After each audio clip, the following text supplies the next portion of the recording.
It is clearly just a dog on a leash. Yet it is overly concerned about the whole universe. The South Korean colony accuses North Korea's strongest leader, born in the 1980s, of sending troops to assist Russia. Subsequently, the colony also indicates that it will provide lethal weapons to Ukraine. The U.S. Defense Secretary also says that North Korea has deployed troops to Russia. This is a very serious issue. But the North Korean leader immediately refutes and denies it. So, what's your view on this matter? I think there are two possibilities. The first is framing.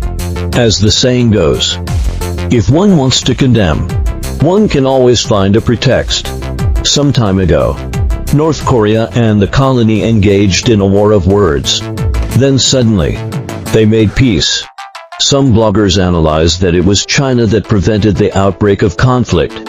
As for the cause, some people say that the U.S. troops launched drones into North Korea without permission. Given the U.S.'s intention of deliberately provoking conflicts everywhere to force capital to flow back to the U.S., this possibility is very high. Right.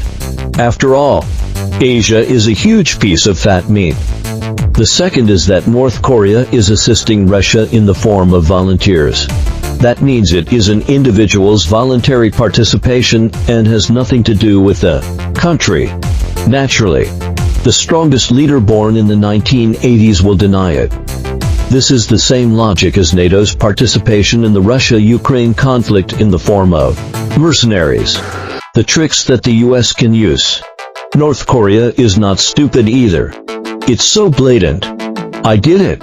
You know I did it. But you can't say I did it. Right. It is worth noting that, have you found that both North Korea and South Korea are pointing their spears at the Russia-Ukraine battlefield? Whether it's sending troops or providing weapons. Could it be that China said to them at that time, "You two brats haven't experienced tough days.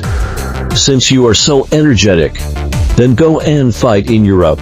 It should be emphasized that these are all speculations and there is currently no factual basis for the claims mentioned. China has always advocated resolving disputes through dialogue and negotiation and maintaining world peace and stability.